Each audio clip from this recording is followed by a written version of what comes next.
Hi, everybody. Welcome back to another episode of Big Apple Hockey. And we are doing our playoff preview for the Eastern Conference Finals. Phil, can you believe that we are at the Eastern Conference Finals right now? Or not? I didn't wait for me. I muted because I was unwrapping a protein bar. Sorry about that. But apparently Mark waiting in for a segue for that. I know. I was like, wow, that was just, I was like, did I already lose you that quickly? But anyway, guys, I was telling Phil before, I've been awake since like 4:30 this morning. I kind of feel like a kid at Christmas. So I, of course, am Mark Williams, and there we go. There's your host. And I am joined by the man who I got to watch Game 7 versus Carolina with, Mr. John Filkowski. Protein bar in hand because breakfast is good. So, yeah, I had to do a little thing for myself yesterday. I know Mark had his show yesterday as well. And here we are doing a preview of the conference finals, and whoever the hell thought we would be here at this point. So good morning. A kid on Christmas is pretty accurate, and Big Apple Hockey is here to give you all the coverage you're looking for. So let's do this. Actually, the great part, Phil, was that you doing the final buzzer yesterday kind of let me off the hook. So I was able to get a little bit more rest and also get the printed version of this up on BigAppleHockeyPodcast.com. Check it out. And I like that. Versus Rangers future. That's an appropriate headline. Yeah. And also I started out by saying that if you close your eyes and try to imagine yourself and imagine how you want to see yourself, that's what this series is. The Rangers have an example of who they want to be, and it's the Tampa Bay Lightning. And can they actually end up doing it? That's a great question. If they want to, to quote Ric Flair, if you want to be the man, you got to beat the man. And by the way, there was also something else I have to bring up, and that was we did our trade deadline special. I'm still looking for my clip where I said the Rangers are going to the conference finals, but there was this clip that also came from the trade deadline special. Wait, because the stuff what's going on in Canada with COVID, and not only that, but the Canadian dollar and it's in relation to the American dollar. All right. See, more than just about hockey stuff. Yeah, I had it queued better. Just about hockey stuff. You want to talk about another winner? Tampa Bay. Tampa Bay did a great job. I'm not in love with the Brendan Hagel move, but whatever. You know what? I don't like the Brandon Hagel trade. I think it's too much that they gave up. But I like what their aim was and what they accomplished. They revamped their bottom six in the span of the last less than a week. You got Nick Paul. You got Brandon Hagel. You went and got Riley Nash. I mean, you went and did all the things that you needed to do. So good for Tampa Bay for doing that. They're definitely not a team I'd want to face right now because that team's going to be so much better going forward. Think there could be another conference finals, like I said before, Tampa Bay versus absolutely. You know what? At the end of the day, you need two things to win in the playoffs, and you need them in spades: goaltending and defense. They have them both in spades. See, and that's why you go to us, because we know what our information is right away. That was Phil predicting this 2 months ago. So, Phil, let's start it up. Rangers versus Lightning, their preview. Let's look at what the stars are. I know on the written article, I highlighted 2 other stars, but we're going to go right to these 2 stars. Got to look at Mika Zibanejad from the New York Rangers. 7 goals, 12 assists, 19 points. And when he is playing at his best, he drives the train, I think, more than almost any New York Ranger does. Well, obviously, except for Igor Shesterkin. And for the Lightning, of course, Nikita Kucherov, 4 goals, 11 assists, 15 points, and there's a Conn Smythe in his potentially this season if they go all the way, because that's what Kucherov always does. But Filk, the Stars, they're looking amazing. The defense cores, again, highlight these guys, Adam Fox, and the always great Victor Hedman. But we're going to get down to the goalies to talk about them in a minute. Your thoughts on the lineups and the stars, the top six, and the defense. Another series, this sounds just obvious and cliche, but your best guys have got to be your best guys. Mika Zibanejad has stepped up, I would say, since the latter part of the Penguins series, 4 games in a row with a goal against Carolina. I called out Chris Kreider. Several times throughout this playoffs. And right before the start of Game 7 against Carolina, I was spaced with some people on Twitter, and I said this yesterday in the chat, and I said, I was calling out Chris Kreider. I'm challenging you to do something tonight. And he came out and he responded big time with those 2 goals. And he looked like the Chris Kreider that scored 52 goals this season, that wanted the captaincy. So they need Chris Kreider in this series, not just for 1 game. They need him for however. He's going to be key. Artemi Panarin, I don't know if you're hurt, buddy, but we need you. We need you. And then Ryan Lindgren has been an absolute warrior. He's going to drag them into the fight because that's just what Ryan Lindgren does. And Adam Fox, I like his defense towards the latter part of that series. Especially in the Penguin series, he got a little sloppy, but he's improved since then. He's playing more like the Norris winner that we need him to play. If I'm Adam Fox, the one thing I'm doing is I'm looking over there at Victor Hedman, and I'm saying to myself, I want to be as good, if not better than this guy. So I'm gonna go out there, and everybody who doubts me and thinks that I'm not as good as this guy, I'm gonna fight down their game. I'm gonna be John Cena on this. I'm untouchable, but I'm forcing you to feel me. So, and that's what Adam Fox has got to do. Well, and I'm looking at Artemi Panarin actually getting some open space in this series. I don't know why. Just like I have that feeling because I think he's probably going to get matched up. Well, going to get to where he's going to be matched up, I think, in a little bit. But I think there's going to be a little bit more room on him. You're not going to be as stifled as you were with, say, 2 of the best defensive centers. Not that they're not going to face a real good one in this series either. But, I mean, you're going to get away from a couple really good centers in Stahl and Aho like they had in the previous series. So I think Panarin and his line might actually get a little bit more action. And maybe they finally found something again. After all, Ryan Strome getting on the scoreboard finally. I know he had a goal in Game 2 of the Penguin series, but this one he needed to perform in Game 7. He actually got one on Kochetkov. So we're going to talk about what this series, a lot of us hockey fans, anybody, we are salivating at this matchup, and it's the goalies. It's Igor Shesterkin versus Andrei Vasilevsky. And if you look at Igor's numbers right now, oh my goodness, they are outrageous. Filk, Unreal. these are Vasilevsky's numbers from last round and the playoffs. Ooh. Yeah. Your thoughts first. Go with either goaltender you want to start with. I'll start with Tampa first, just because Vasilevsky has the crown, you know, and it's Rick to use the Ric Flair adage.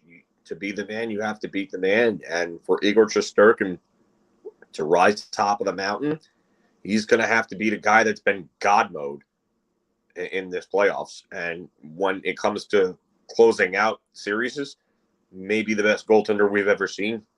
And his record in games he has elimination games, chances to eliminate opponents, he's just lights out. I think he's got like one loss, I think, maybe. I mean, 8 of his last 9 attempts to eliminate opponents have resulted in shutouts. That's just how good Andrei Vasilevsky is. So, Actually, Yeah, because Toronto's yeah. the only one that scored on him that got eliminated by him. Yeah. That's ridiculous. So it just goes to show you how good Toronto could have been had they not had to face an absolute buzzsaw in Tampa. So, but yeah, Shesterkin has been phenomenal himself. I mean, if you look at his numbers, 2 state goals against a 928 save percentage. And I believe that Vasilevsky's was what, 932, the save percentage? 932 for the playoffs, yeah. 932 for playoffs. Shesterkin's is only 0.04 worse than Vasilevsky's. And that's with him getting pulled in 2 games in the previous year in the first round. Just imagine what that save percentage goals would look like without those against Midford. And those numbers right there are ridiculous because he was peppered with shots. Vasilevsky did not have to deal with the load that Shesterkin did against Carolina. Against Florida.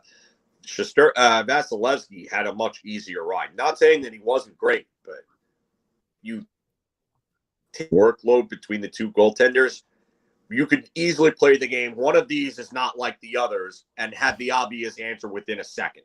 So, but and it's not just that. It's also when it comes to Shesterkin, especially in the second round, as soon as the Rangers scored, he made a big save right after that. And anytime that Carolina pressed, Shesterkin was able to keep him and hold him off. Vasilevsky did the same thing, except we'll get more into that in a second. Just Florida, it's funny because the word fugazi was thrown around for the Rangers. Florida ended up being like the most fugazi team out of the teams of the playoffs. I thought that they were going to come in and be this juggernaut, and it was their time. And instead, they end up getting 2 power play goals, I think, all playoffs. Like that's not the best team in the league. So, no. But Tampa made him pay, and I thought that Tampa was going to give him a challenge, and the experience they had against them the last year was going to be a huge factor. But no, not the case at all. So let's get to breaking down the other players in this series and where our input really comes in, because a lot of this is sort of, duh, we know that. Our under the radar players. First, Filk, who do you got that nobody's focusing on right now? For the Rangers, I picked Alexei Lafreniere because of the fact that depth again is that hit line is been so good. It's been their most consistent line throughout the entire playoffs. Alexei Lafreniere is going to be called upon, I think, to give them a little more offense in this series, and I think he's going to come through. I love the way that he played in both of these series. I love how he's been the facilitator. He's helped Filipino kind of take another step offensively, which has been huge for that line. Taking Capo Caco off that line was a big mistake in favor of Tyler Mott, and then Capo Caco went right back on, and that line just you saw it, they clicked again. That was it.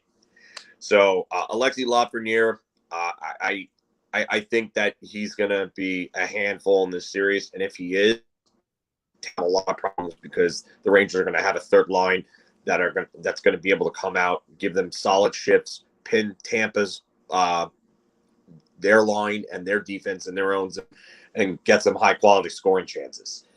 As for Tampa, I picked Nick Paul. So yeah, Mark actually also had picked Nick Paul. Before we had started, we went on and discussed this, and I actually picked both players that Mark had for both teams, not knowing that Mark had picked them already. So I just think that Nick Paul is the big acquisition for them. You could say Brandon Hagel, but I think Nick Paul is going to be one of those guys, and he's always against the run Ottawa. So I just think he's going to be a thorn in the side of the Rangers, and they've got to make sure that they handle that bottom six correctly. Because if they don't, that's going to end up being the depth that Tampa needs to end up beating the Rangers. So. And as Phil mentioned, he did pick both of my guys, but I was kind of ready for him on that one. So first, I'm going to start with the Lightning. And my backup, the guy that I had for this was Ross Colton. Ross Colton, who scored the Stanley Cup winning goal last year and scored 22 goals this year. He is probably one of the most overlooked guys right now in the playoffs. And when was it they lost Braden Point? I think they put Ross Colton in that spot on the power play for a little bit. But anytime that they've ever had any injuries, Colton has just been he's just been such a great addition and the answer. So look for him to be causing some trouble for the Rangers. And look, by the way, to the former Tampa Bay Lightning, Barclay Goodrow. He came back in Game 6, immediately was named one of the 3 stars of the game, and he's the spark plug the Rangers needed. I was surprised that they pulled Kevin Rooney out of the lineup, but you know what they did? Good. All right. So I wonder if it's going to be Ryan Reeves going tonight. We're going to find out soon enough. But you know what? They might need Kevin Rooney and then move Barclay Goodrow over to the right side, and that fourth line is going to be critical, very critical for the Rangers' success in this series if they're going to dethrone the champs, which is easier said than done. Let's get into our key matchups. And we're going to be taking lots of your questions in a little bit. But the key matchups for us to watch. Filk, go ahead. I say Anthony Cirelli's line against Mika Zibanejad's line. And the reason I say that is because they're going to try to put Cirelli against Zibanejad, just like Pittsburgh tried to do with them. And then obviously Carolina sent Jordan Stahl out against him. Mika Zibanejad can get free from whatever matchup that is. Whoever else is on him with him, I can tell you right now, he can go off in this series. And Stahl was a big, big imposing forward. Tampa Bay doesn't have that center. They have quicker, smaller centers that are still physical. But Mika Zibanejad can win the size matchup against any center that Tampa has to offer in this series. So if Mika Zibanejad is matchup there, I think it bodes very well for the Rangers. So that's the one thing that I would look out for. And going a little bit further from what you're saying with that, because then I think what's going to happen is you're going to have Cirelli's unit and Victor Hedman going up against the Zibanejad unit, and all the size basically is with Hedman, I would say. But that would then put, for my matchup, Artemi Panarin versus Ryan McDonagh and Zach Bogosian. And I think the Rangers can win this matchup. And that means Panarin's going to have a good series. Now, Ryan McDonagh, Ranger fans, we all know the guy is more than a quality defenseman. He's never taken that leap into like the top 5 defensemen, but I would take him. Still, I still love Ryan McDonagh. He's a great New York Ranger. I just wish that trade was a little bit better. But the last time these two teams played a playoff game, the big missing part of either team was Ryan McDonagh. Ryan McDonagh had an injury to his foot. He tried the treatment. It didn't really take. Matt Hunwick ends up getting more playing time. The Rangers get eliminated 2-0 versus Tampa. So that's Zuccarello too. Yeah, well, Zuccarello getting what I often ask this question: is the earpieces really that cumbersome for players? I always wore mine for years because that's where the actually McDonough's the one that took out Zuccarello with the shot. So yeah, it gets even worse. Because he took out Lundqvist with the stick and he took out Zuccarello with the shot. It was a good couple months for Ryan McDonagh. No. All right. But Phil, We got to go to the X factors in this series, and we still haven't even mentioned coaches, by the way. We're going to get to those in a little bit. But X factors in the series, what are yours? For Tampa, who did I say for Tampa? Why am I drawing a blank here? Do you want me to put it up so you remember? Yeah, I totally forgot. Oh, yeah. Andrew Kopp and Anthony Cirelli. So, but yeah, you can tell it's early. I'm tired, but yeah, Andrew Kopp is, I think, paramount for the Rangers because he needs to get going again. So Artemi Panarin and Ryan Strome can get going because he's going to be relied upon to give good defense. You might have him take faceoffs in this series. He's a penalty killer, and he's a good one at that. He's a guy that does everything for this team. He's a Swiss Army knife. So if he's productive, that means that his line is more than likely productive. And that line matchup that Mark referred to before is one that the Rangers absolutely have to win. They have to win this matchup because Tampa Bay can roll 4 lines that can score. Their defense is better than any defensive unit they faced so far, and their goaltender is better than any goaltender they faced so far. So the Rangers have to win more matchups than they've had to in previous series. So I would say that Andrew Kopp really for me is the big one.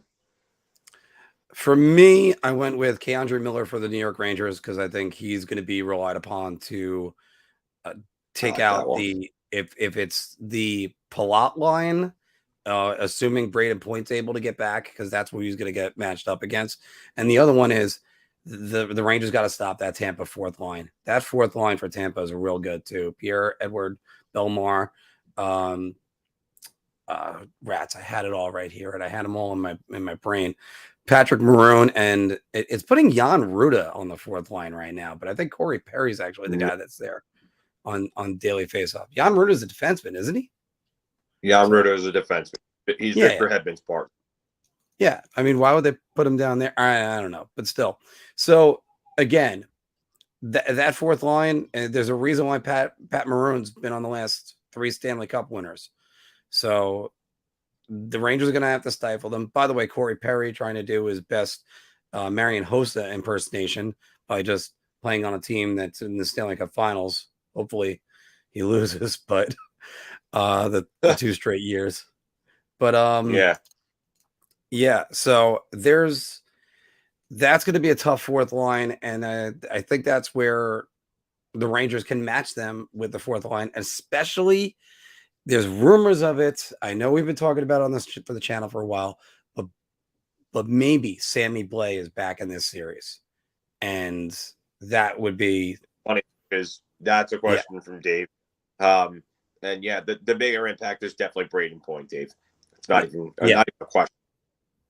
Not even a question. Braden Point is how do I put it? Oh, he's a potential Conn Smythe Trophy winner last year, so. He could have been. I think he could have won the Conn Smythe Trophy last year, but that's just me. But Braden Point, sans Connor McDavid right now, is probably the best playoff performer in the NHL. So it's not even a matter of just he does all the little things. He can kill penalties. He's a good defensive player. He does a lot of things. He leads by example on the ice. That's just one of those guys that you don't want to come playoff time. So Braden Point, take your time recovering. Sign every Ranger out there. But yeah, I'm going to say right now, Sammy Blais can end up being a key piece for the Rangers because you if you get Ryan Reeves off that line, because remember Tampa Bay doesn't really have a fighting type aside from Patrick Maroon, and I don't think Patrick Maroon's going to try to go around and do that type of thing. But if Patrick Maroon gets neutralized by Ryan Reeves and the Rangers can roll Sammy Blais into that lineup, man, that would be something big, especially if your 4th line looks something like Rooney, Gaudreau, and Sammy Blais. Just a line of 3 big physical guys that can all skate and bang bodies and put up a point and put up points here and there and play good defense. He got some winning pedigree on that line with 2 cup winners with Blais and Gaudreau. And you got a guy like Rooney that will do a lot of the board battles, win faceoffs, kill penalties, so on, block shots. That's a line that you wouldn't want to play against in the playoffs. If you're wondering why I'm smiling, because Filk didn't mention Tyler Mott, so I thought he took him out of the lineup for a minute. Oh yeah, Tyler Mott too. Tyler Mott's another one. I mean, yeah. At that for a second. Again, it's early, so but yeah, Mott, Blais, and Gaudreau as a line. That's an even more. That's a better line because there's more skill and speed. Yeah, and toughness. I mean, Tyler Mott has fit like a glove for this team, and he's been fantastic from day one. And this team could have been even better if he didn't get injured versus Pittsburgh, and now he's back.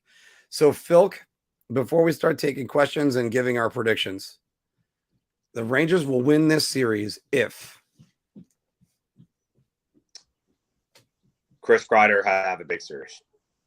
I know how I said at the beginning again that the Rangers players have to be their best players, but I'm going to go a little more specific here. I'm going to say Chris Kreider is going to have to be, because you're not beat Andre Vasilevsky on straight shots that he's going to see. Right now, he's in that Henrik Lundqvist mode where the only thing that's beating him is something he's not seeing. So Chris Kreider is going to have to beat Andre Vasilevsky's face. They get power plays. Chris Kreider has to be in front of the net. He's got to be in front of the net. He's got to be taking away Victor Hedman from the play.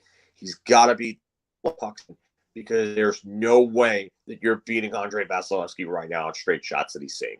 So it's Chris Kreider for me. And after all, by the way, there's a template that was given to the New York Rangers for the last 2 years from the New York Islanders, who were able to get in Vasilevsky's face. 2 years ago, it was Anders Lee. Last year, they just had multiple guys go in there because Anders Lee was out for the season with the torn ACL. Here's my thing.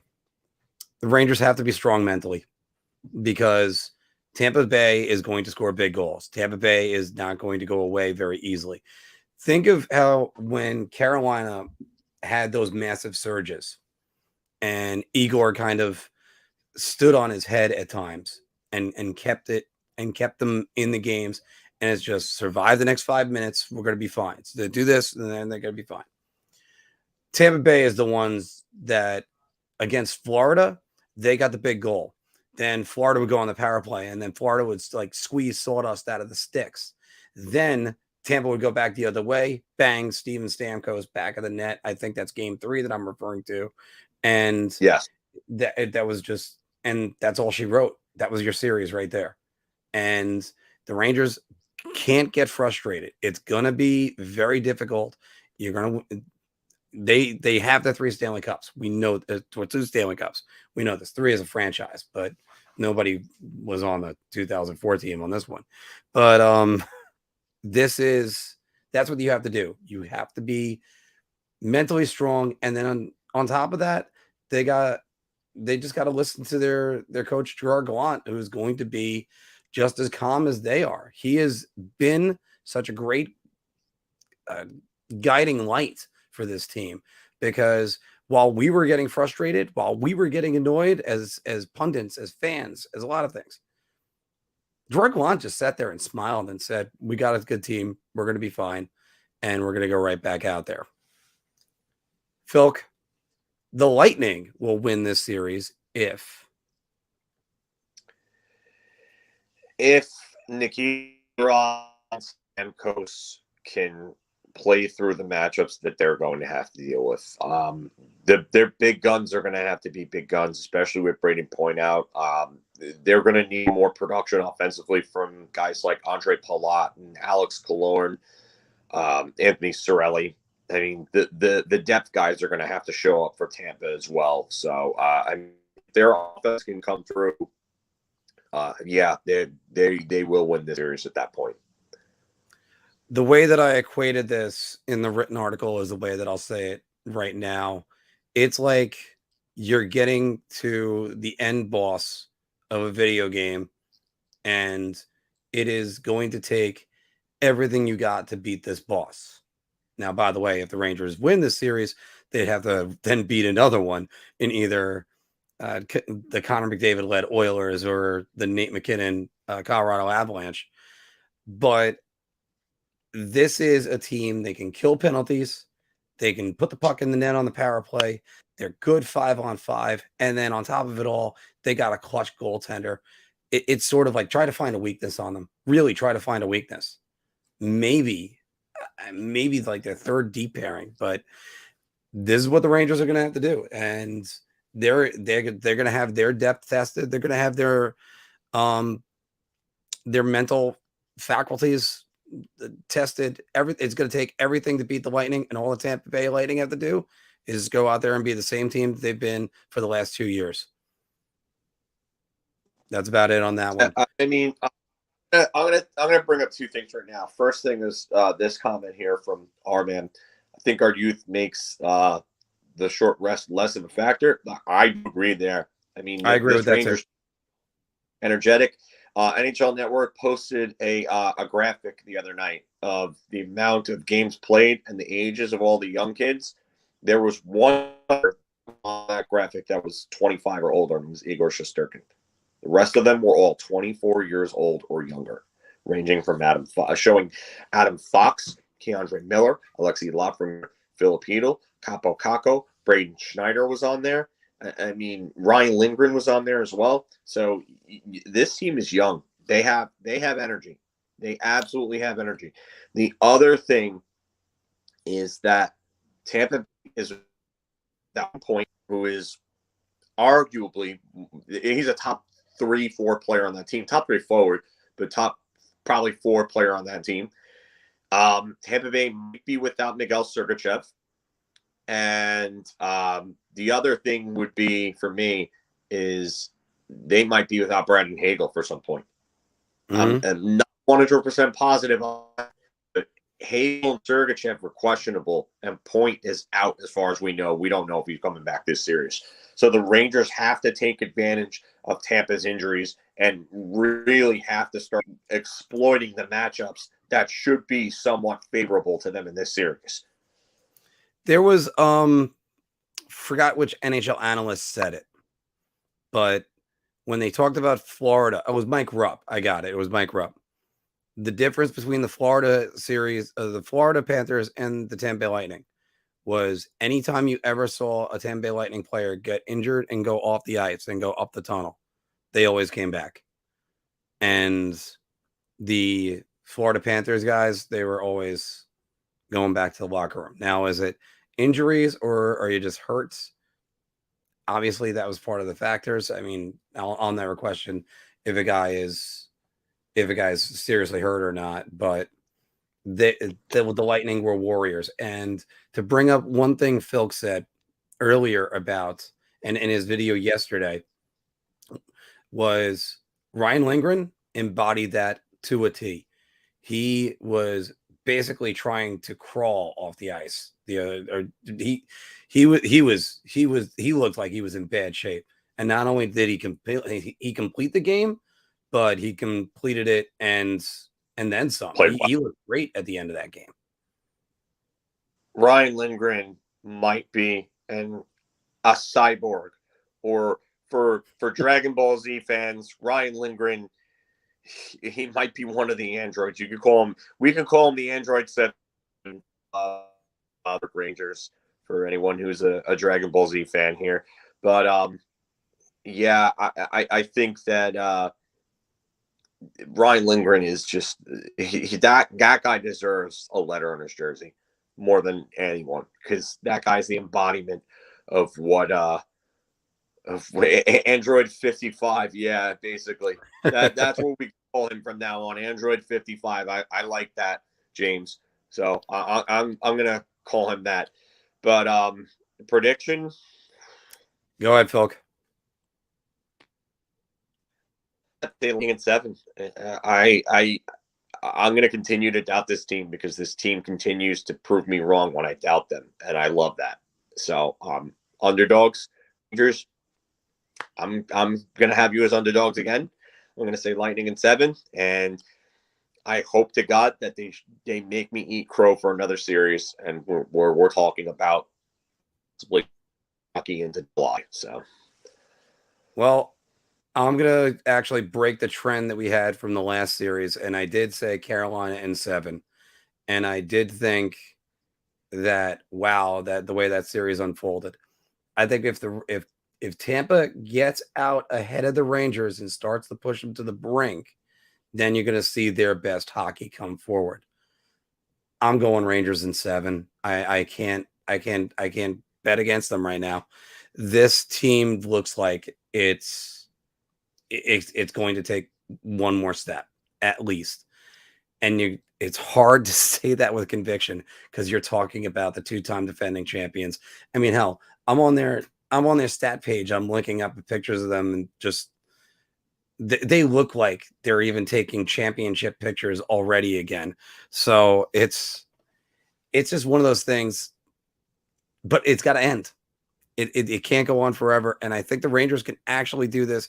And I'll cite one reason alone, because if any of those things falter that we talked about, they got Igor Shesterkin, and Igor Shesterkin is back to being Igor Shesterkin, and that is what's going to keep the Rangers in this series. I think they're going to be well coached. I think they win tonight too while you're at it. So they're going to win game 1. That's what we're all hoping on. But we're going to take some of your questions, guys, about your thoughts on the series. See what some of your comments are. Phil, go ahead, get us started. All right, so we start some. So as his name, as he said before in the chat, I saw that. I do watch the chat, so if you guys say things, I will see them.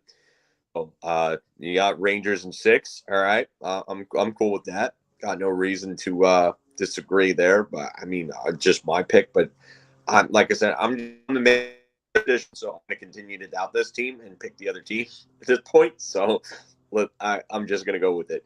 But Tampa had the triplets line in 2015. The Rangers had the kid line in 2022. I am all about this comment, Big Daddy. So good comment there. Big Daddy with another good comment here. No Braden Point. No, damn right. Let's go out and take advantage. The way hockey is. Brett actually brings up a good point here. I think Carolina actually made the Rangers better and more prepared for this series. I agree with Brett 100%. Because that was the series where you really learned playoffs. Because as much as Pittsburgh pushed them to the brink, that's not normally how a playoff series goes. A lot of high-scoring games, loosey-goosey, defensive lapses, and stuff like that. I think the Rangers got their kinks out, and the Rangers looked like a well-oiled machine against Carolina. Like, the defense was really so kudos on that. Well done, buddy, on that. I got to point out this one I see from 2K. Tampa's 4th line versus the Rangers' 3rd deep pair, and that will come into play. I like that one a lot, 2K. It's actually a good point because the Rangers' 3rd deep pair, when I was on yesterday, actually gave them quite a bit of praise because Braden Schneider has been an absolute rock. He Justin Braun, not great, has been good and is a marked improvement over the guy who I'd like to fire into a sun out of a cannon. So yeah, that 3rd pairing is then that much better. I already actually highlighted that one already, so I'm going to unstar it, and I'm going to go with our man John Lee here, the man who manifested Andrew Kopp. Need Panarin to be Panarin. Couldn't agree more, John. Really couldn't. So, something? Yeah. I'm going to highlight this one as well right now.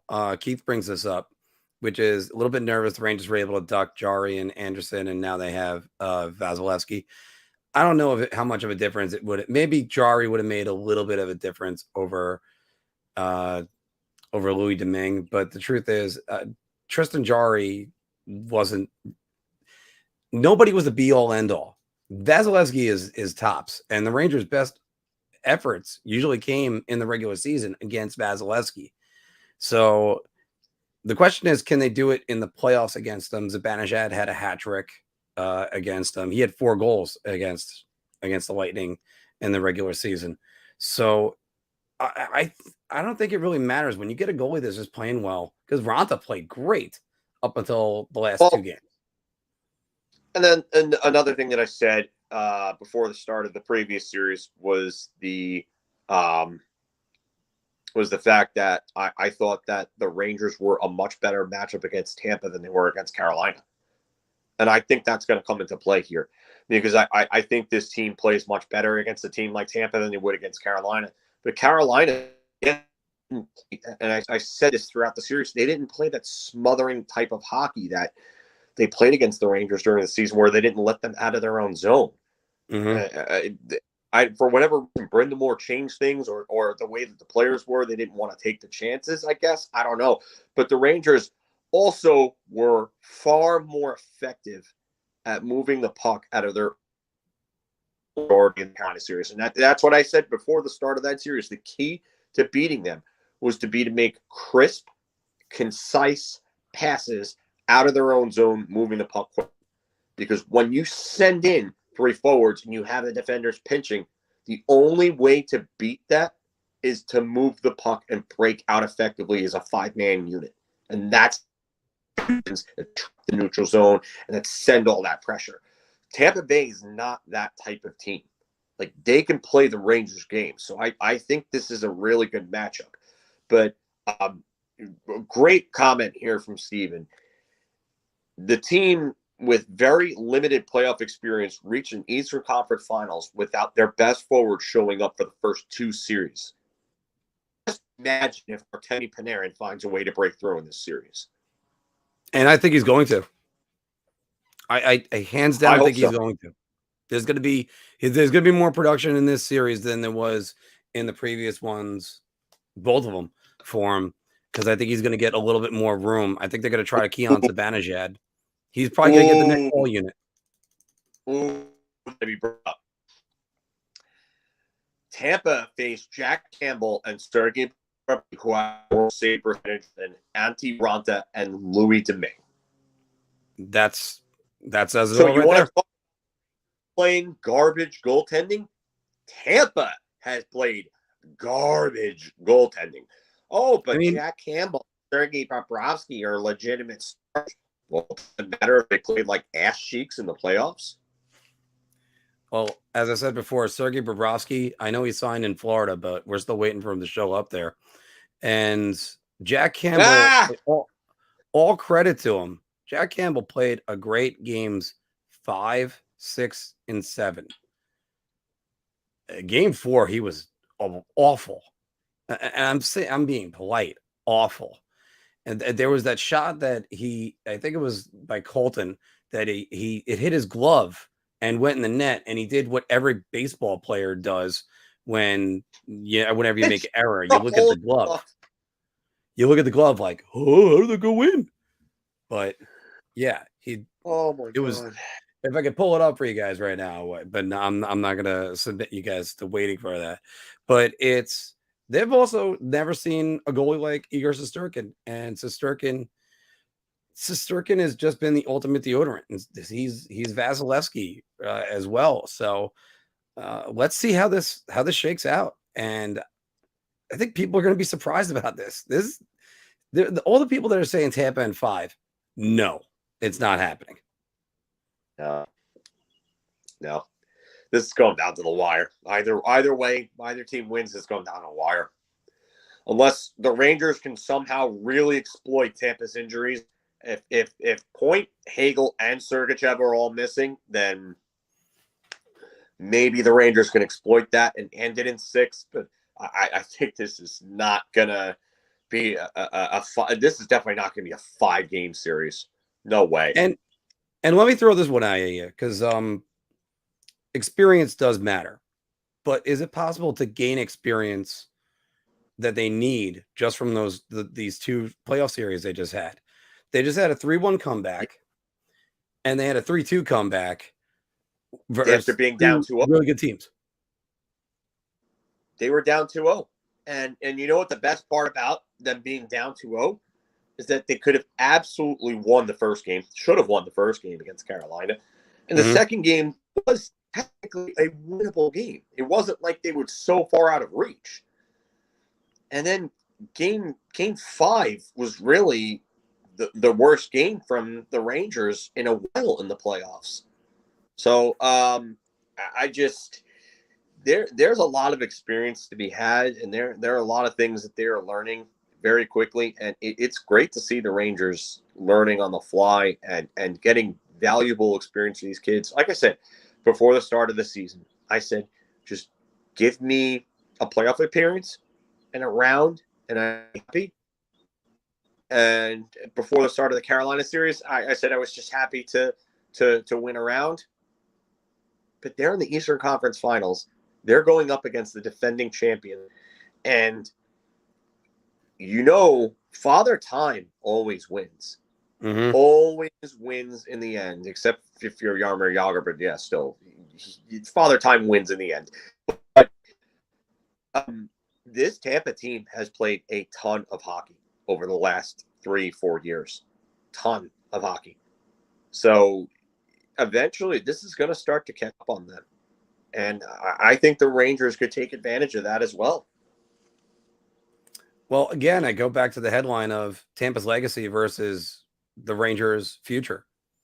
And there's going to be cuts to the Rangers. We know this next year with a bit of salary cap crunch. These guys are right now, they're rolling. And some of the guys are growing up right before us. Keandre Miller, he's looked nothing like the player he was from October to February. He has looked. Yeah, I was just going to say October, February, Keandre Miller was not a good Keandre Miller. But Keandre Miller from March, I would say, and forward has been better than first half of last year, Keandre Miller. And first half of last year, Keandre first 20-something games was incredible. So Keandre Miller has turned the corner. He really has. And Patrick Nemeth being removed from Braden Steiner has improved him greatly. So there's another one. So then you have, as soon as Mott returned in game 6, that was critical for the Rangers. And they were able to, again, they were able to kill more penalties. They were able to impose a little bit more will. And it's just, they have done just such a great job. And it's just, there are these guys. Filipino is another guy. Filipino over the last month has been a vastly different center than what he was the rest of the season. And yeah, Mike, right about this one. It's grown in ways we didn't expect. And it is likely that he has listened to all the rants on him. Well, not all the rants, because some of them are just rants. And he has taken the body. Yeah, he's been more physical. I like this comment here from Terrence. He says, Terrence, welcome to the show. Reflecting, welcome to the show, because I don't think I've seen you in here before either. But the difference being the third and the fourth liner scoring big goals for Tampa. Yeah, you're right. I mean, Yanni Gourde scored the goal that knocked out the Islanders in 2020. And then Antarelli scored another one. So, I mean, those are guys that were on there, like their bottoms, their middle 6, bottom 6. So, but thank you, Terrence, for the kind words there. Just remember, and by the way, thank you. And yes, there's going to be plenty more Islanders talk with our head Islanders guy, Anthony LaRocco, soon enough. So don't worry, we got a lot of stuff for you too. But yeah, I'm gonna go on to another comment I just saw from Dave. I did suggest that Miller get moved in the right deal, but yeah, he's turned around and turned a corner for them. So he's taken a big step forward. DP with a good question here. D'Angelo and Domi were playing the villains for Carolina, and who's like that on the Lightning? DP. Those are the two guys you're going to look at, and you're going to hate their faces. You're going to want to see them get their faces punched in by the end of the series. So, wait, who are the guys you said? Perry and Maroon. Okay, good. You blacked out for a second on me. I didn't hear it, but no, Phil, those are the two guys I said too. That I would say too, that Maroon is going to try to do things to get under your skin, but just ignore him. But he's also going to end up scoring big goals. He scored, I believe it was Was it him? No, he had the assist. Belmar had the goal, I think, in game 1 versus Florida. Florida had the 1-0 lead. I can't believe, by the way, a game 1 would ruin a team in a series like that, but it did with them. Florida had the 1-0 lead. Tampa scores twice. Then they couldn't convert on the power play late, and then Tampa just finished the game. So Russian and not a bot, apparently. I like that because we get some Russian bots in here. I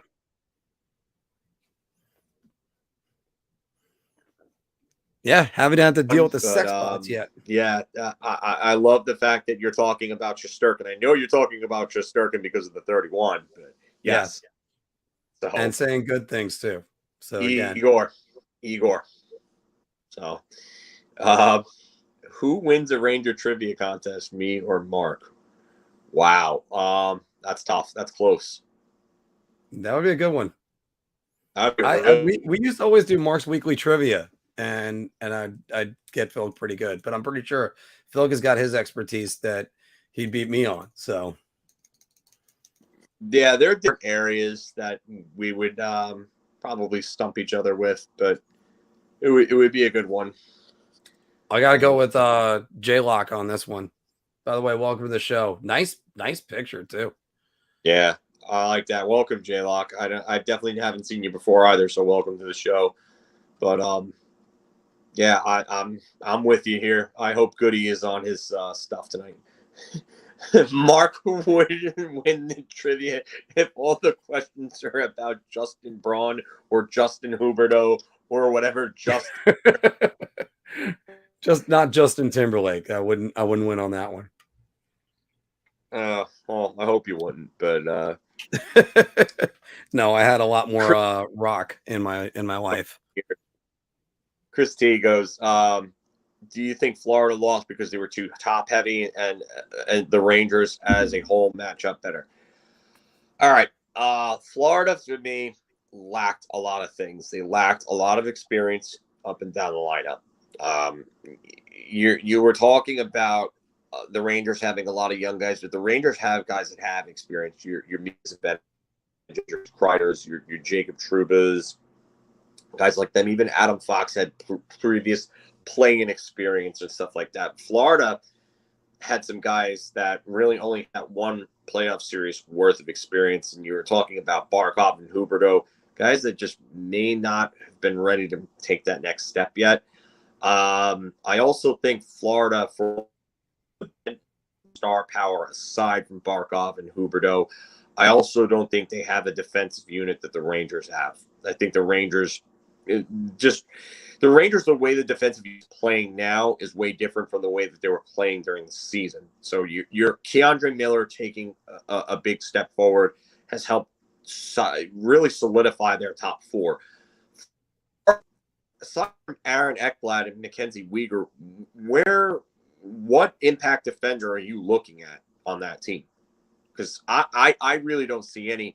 And if you think Ben Sherratt going to be a difference maker for them, I don't know what to tell you, because the only thing he was going to do was maybe give them more of a physical presence on the third line. I think Sherratt's one of the most overrated defensemen in the league, because Canadian media for his performance, meanwhile, was Carey Price's in last year's playoffs. So, and oh yeah, Justin Marchessault as well. Justin Marchessault. Now, again, to finish up what Chris T said, and before I forget to also remind everybody, do not forget to like, subscribe, share, hit the bell, and smash that like. So, but again, going to what I said before, when it came down to when you need a goal, Florida was squeezing sawdust out of their sticks. Tampa would come back and put the nail in the coffin. The Rangers just have to be calm. If you don't get it on this shift, get it on the next shift, and don't freak out. Igor's going to make more stops than Bobrovsky did, and I'm not slamming Bobrovsky because I think he was the best Panther in that series. That said something. So really not about it because of all the depth that they have. That's bad for Florida. Really bad. Yeah. By the way, John and Steven both have two good comments right here. While the regular season doesn't mean much, Tampa hasn't faced New York with Kopp, Mott, or Braun. New York had McKegg, Nemeth, and Brodzinski in the lineup on a 5-1 win. Yeah. And the Rangers are still going to get them when I think Kucherov was out the first time they played. I forget. Yeah, but you know what? Braden Point was in the lineup they played. So now they're going to play Tampa without Braden Point, maybe without Mikhail Sergachev, maybe without Brandon Hagel. I mean, like I said, if the Rangers have got to take advantage of Tampa's being, if they can do that, and they could take advantage of Tampa's just being older and more worn down from all the hockey they've played over the last few years, then the Rangers can really then they have a chance of winning the series.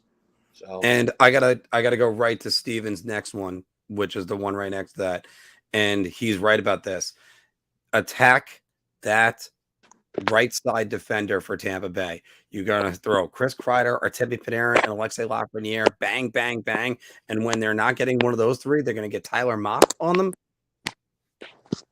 That's all I have to say about that. That could be the difference in the series right there. Yeah, definitely. I definitely look at the defensive pairings that they've had to face. I mean, they're going to face better defensive pairings, but if you're going to be facing Tampa's defense with someone like Mikhail Sergachev, and Cal Foote is not bad, but he's nothing to write home about. Mm-hmm. Zach Bogosian is not really anything great. I mean, he's good for them, sure, but he's not a great shutdown defender or anything like that. Let me say it. I mean, the Rangers. Zach Bogosian played with Chris Chelios. Yeah, that's how long Zach Bogosian's been around for. Zach Bogosian might make Jacob Trouba look fast.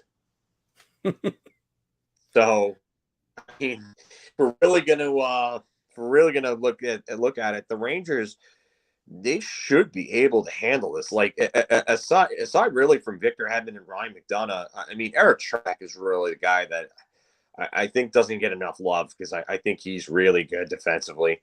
But Victor Hedman and Ryan McDonough having to face one of those guys for 40 plus minutes a game is not fun, but there are holes in their lineup. So, let's go right back to our man on this one, including a 3 overtime game. Making a deep run is irreplaceable experience for the kids.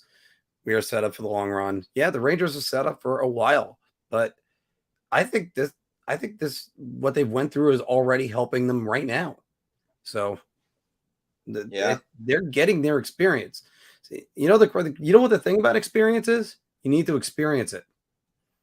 Yeah, exactly. It's got to happen. That's why I kept saying got to play Zach Jones. Richard says more likely to happen. Calco gets a goal or Strome buries an open net chance. I'm going to probably go with Calco goal because Strome and nets go together like peanut butter and pickles. So let me also say again, defending Capo Caco on that play, he's a lefty shot. He was going bang bang, and there was a stick that was on his hands. I don't think it was really inhibiting him, but he was trying to just react to it quickly. Ryan Strome misses open nets like there's no tomorrow. No tomorrow. Yeah. Steven says we went up against number 1 defense in the league, and we beat them without home ice advantage. Now you go up against a team that has 2 cups, 2-time defending champions. Is the hunger still there? Is this I'll let you answer that first. Is this team hungry enough to want to beat a team that's recognized the best team in the league right now? Do they want to be the man to the point where they will beat the man to do it? Woo! Yeah. So, they need to do it, and that's what it comes if you mean to tell me that the Rangers aren't going to be hungry going up against a 2-time Stanley Cup winning team with a chance to go on and possibly win their own cup, I think the Tampa Bay Lightning are the best team for the hunger. You want to beat this team. This is the team you want to beat more than anything. And it's you got to beat the best. That's how you got to do it. Yeah. No easy road here. Shots off the pass tonight. I love that because you're not beating Vasilevsky right now, just straight shots. And I know the last few times Rangers played Vasilevsky in the ring, they were able to get some goals on him. He definitely has that in his head, and he's going to go into game one tonight with a clear mind. So, that's going to be tough. But I would say that's something to look out for. Something I just saw here, Mark Janky. I like that. Welcome to the show, because I don't think I've seen you here before. Nope, this is my first time seeing you as well. Yeah, he's not underestimating the Bolts, but the Canes worried him more because they were a faster team, and we have the speed that can match up with Tampa. I got to agree with that. Mm-hmm. Carolina, if anything, the Rangers are faster. And I think the Rangers might be a faster team than Tampa in this one. So, I'm going to go back to one thing Steven said, because again, I'm so sick of hearing about Kakko missing an open net in the third period when Strome missed one in the first, and Kakko set up Reeves and Hedl and Loff with prime scoring chances, and all three missed. Sometimes it just doesn't connect. Sometimes the goalie makes a save. Sometimes the guy misses. It happens. You feel like a nut. Sometimes you don't. I guess exactly. But all right, Rangers youth could wear him down. Go ahead, Phil. You pick the next one. Hold on. There was a funny comment I saw before. Hold on, I've gotta find it. All right, where was it? And Rangers youth can wear him down, and that could really help. I think actually the youth is going to be better served at the blue line. You got, like I said, you got all those young guys. Fox. Here it is. Lindgren. From our man. Strome missing after sticking with the play after missing the empty net and then scoring 30 seconds later is the story of this team. Yeah. How true is that? My God. And we were all sitting there still wondering how he didn't score the first time around. We thought it was in and out of the net the way it looked. That's what we thought. I yelled. And I thought it was in. I was like, oh God. And then I realized, I was like, how did he not score? I literally yelled out afterwards, how did he not score? I couldn't believe it. So I think I see a good one right over here in a second. Let's just make sure.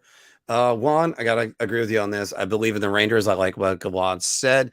That is not having days off is what keeps this team strong. Rangers 4-2 in the series to end the Lightning era. Can you imagine, by the way, if the Lightning's dynasty ends with what could be the start of the Rangers? That would be something. I'll take that. I'll gladly take that. And Stamkos has had a career just as good as Crosby's. No. Sorry. Just I'm gonna agree with it. I'm gonna agree with you on that one. When I marvel at what Sidney Crosby has done in his career, it truly is amazing. But I do have to say this: Stamkos getting his first 100-point season this year at age 33. It's pretty impressive. That's pretty impressive. Yeah. I will say this. So he's probably going to go down as a top 10, possibly top 5 player of all time when it's all said and done. So Stamkos will not be. It's hard for me to put him ahead Messier. I get why it's hard, but if you think about it, Crosby was probably the very best of his generation. Until McDavid came along, he was the guy. Yeah. So, by the way, I guess I get why it's hard. Title of his sex tape. So it's. Oh, gee. Wow. I got to watch the last season of Brooklyn Nine-Nine. Wow. But going away from that now, Steven is guaranteeing now Kreider's will be. Yesterday, he was saying he thinks it'll happen. Now he's guaranteeing it, Steven. So that's interesting. Guaranteeing Chris Kreider's number will hang up when it's all said and done at MSG. So, I'm we can only hope. I'm currently wearing my number 20. And I want to see it happen.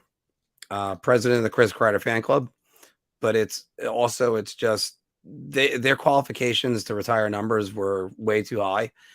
But you know something? Go out there and go put your name in the rafters. Make them put you up there. I mean, Alan Greenwood, welcome to the show, Alan. I don't think I've seen you before. What are the chances Sammy Blake comes back? He has been skating. A non-tech jersey, but I think there's a very good chance he's back in this series. So I think it's a matter of it, not of if, it's when in this series he comes back. And if they want to put him in with the lines, just because you could remove Kevin Rooney and put Sammy Blais there on that fourth line. Mm-hmm. Someone like that. So, because you're not going to move out Tyler Mott. Tyler Mott, he's too valuable at this point. So, but Paulie Pasta Fazul, it's all about Igor. Well, welcome to the show, because I definitely haven't seen you before. So, great name, Igor, by the way. great. Yeah. So great. Yeah. I hope you're right about the Igor thing. 2K with Ovi over Sid. No way. Sorry. No way. Yeah. No.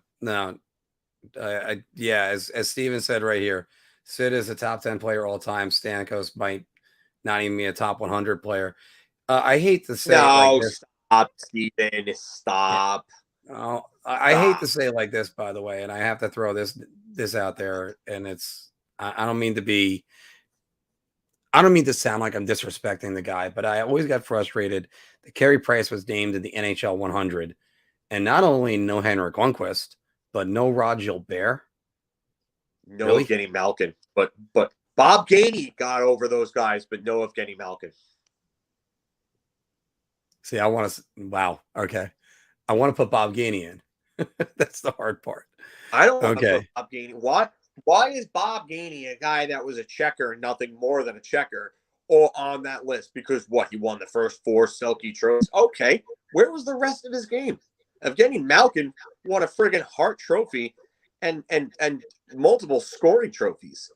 And one more trophy. Yeah. Conn Smythe. Conn Smythe. First Russian ever to win the Conn Smythe. Yeah. No.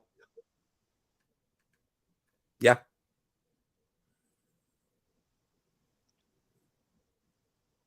Oh, yeah. Fedorov did not win 98. It was Yzerman who won in 98. Yeah. And I think it was Fedorov Vernon the year before.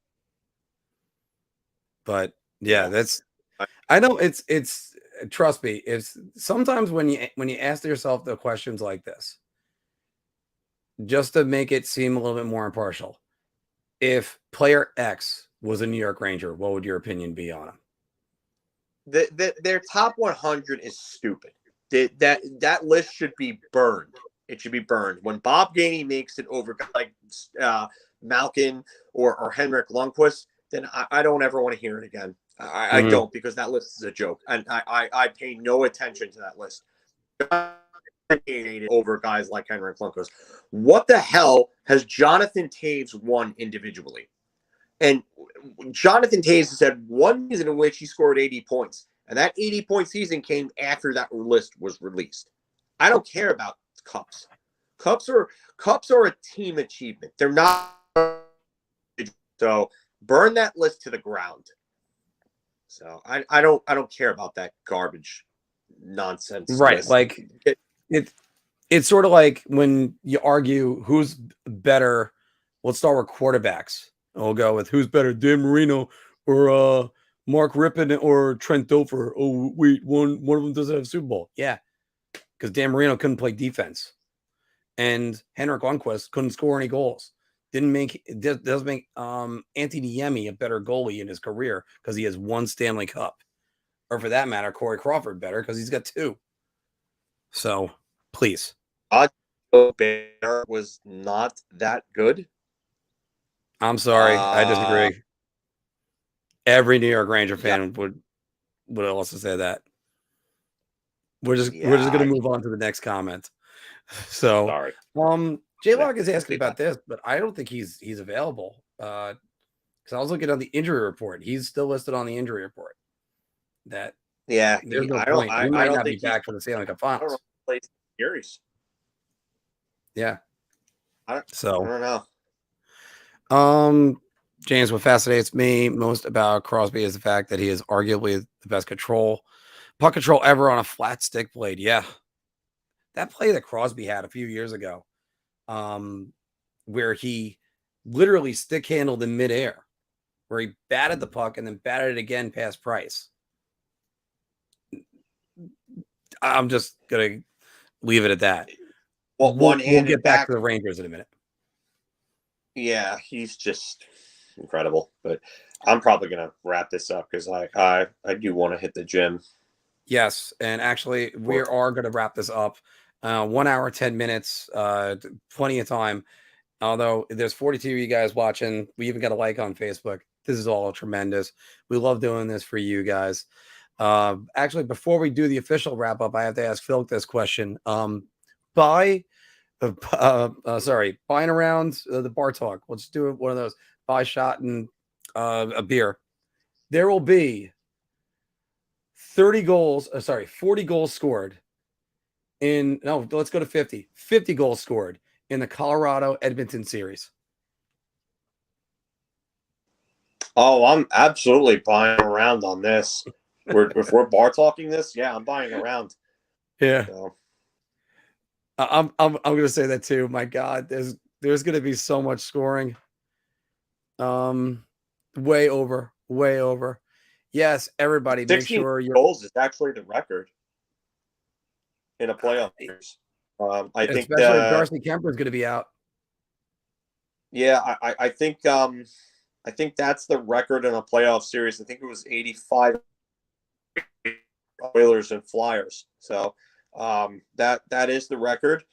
And just to kind of help a friend out here, if anyone is interested, Steven is doing a Twitter space in about 2 hours. So join him on his Twitter space if you want to talk more hockey.